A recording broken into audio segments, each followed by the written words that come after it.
Hey everyone, it's Kirk here again at Option Alpha. So I wanted to record this video because I'm going to get into a trade in GLD here, and I wanted to show you the process that I go through to find ideas and to place a trade. So most of my trading anyway is automated, but of course I'm a trader just like you guys. And I sometimes see something and I'm like, oh, I got to make a trade. It's just a one-off trade, but I want to do it hopefully intelligently, not just randomly picking and choosing. So I'm going to use trade ideas to do that. The ticker that I'm going to go after today is GLD. This is gold. Gold has been on an absolute tear over the last month and a half, couple months actually, since the end of 2024 all the way until now. I think personally it's just getting a little bit overstretched. It just looks overstretched, number one, and then some of the technical indicators I use like RSI and MACD are super overstretched. Now I know I'm going to get a lot of comments or like people commenting saying, well, there's all these reasons and fundamental reasons for why gold is doing what it's doing. I'm not discounting all of that. I'm just saying as a trader, it looks like a tradable opportunity that I could take advantage of the overstretched market, maybe make a bearish position that's out of the money, high probability of success, gives gold an opportunity to run a little bit higher and still possibly make some money. But if I look back at even historically a little bit on GLD, you can see most of the time that it gets overstretched to these levels. It's not an area where it continues to move higher. It's usually an area where it starts to turn over and at least starts to move sideways. So that would be kind of my assumption here, is that it's not that I think that gold is going to just like absolutely, crap the bed and turn over. No, it's just I think it's the pace at which it's going up is going to stall. So it's going to move more sideways or potentially move down. So I'm going to enter a bearish position. This is always strong position, strong market opinion, loosely held with a small position. Of course, this is my trade entry. It's not a recommendation to buy or sell anything. I'm just showing the process that I go through. I hope it helps. If it does, let me know in the comments, okay? So I'm in here inside of trade ideas. The only thing we have filtered right now is just we're looking at credit opportunities.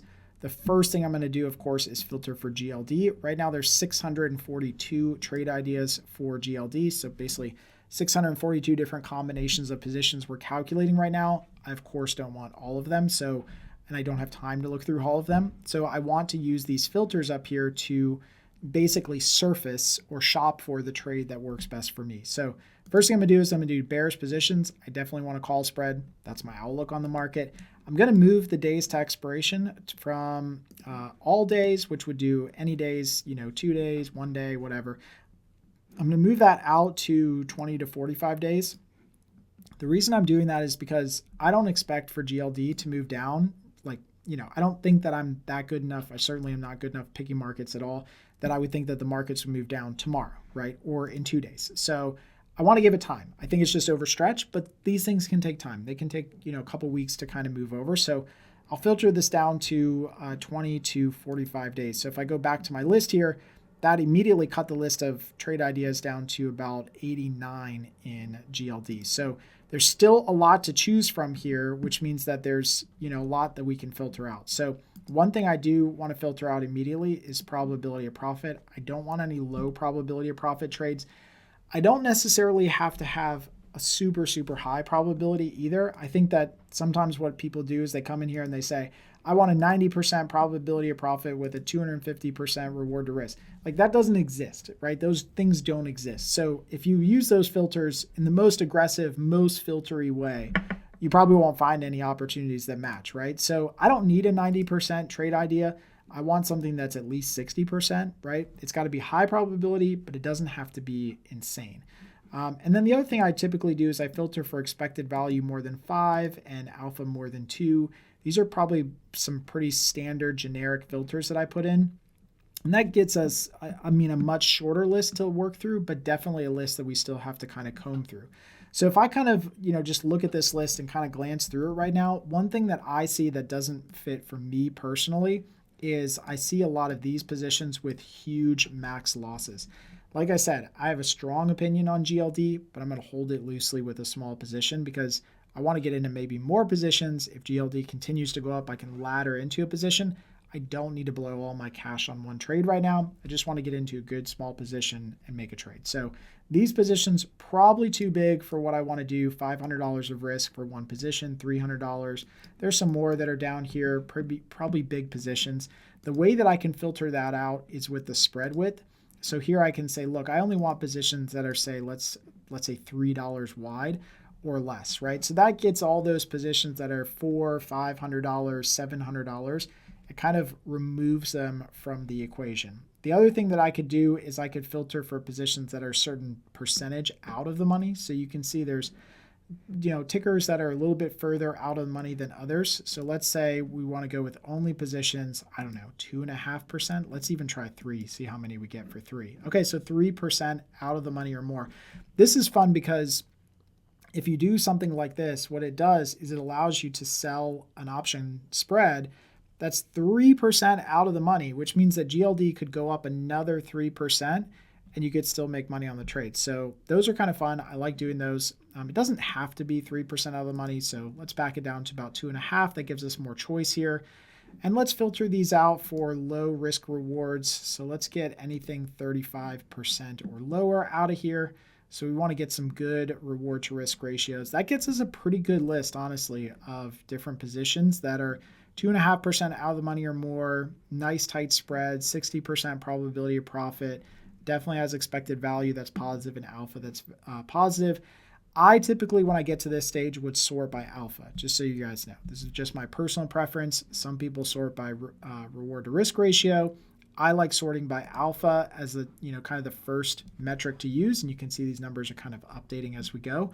But this gets me a good idea of kind of the comparison between the risks of the different positions. So if I loaded up this one here, you can see this one's got, this is the 275, 276, so very small position, easily manageable position for a small trader, definitely for me.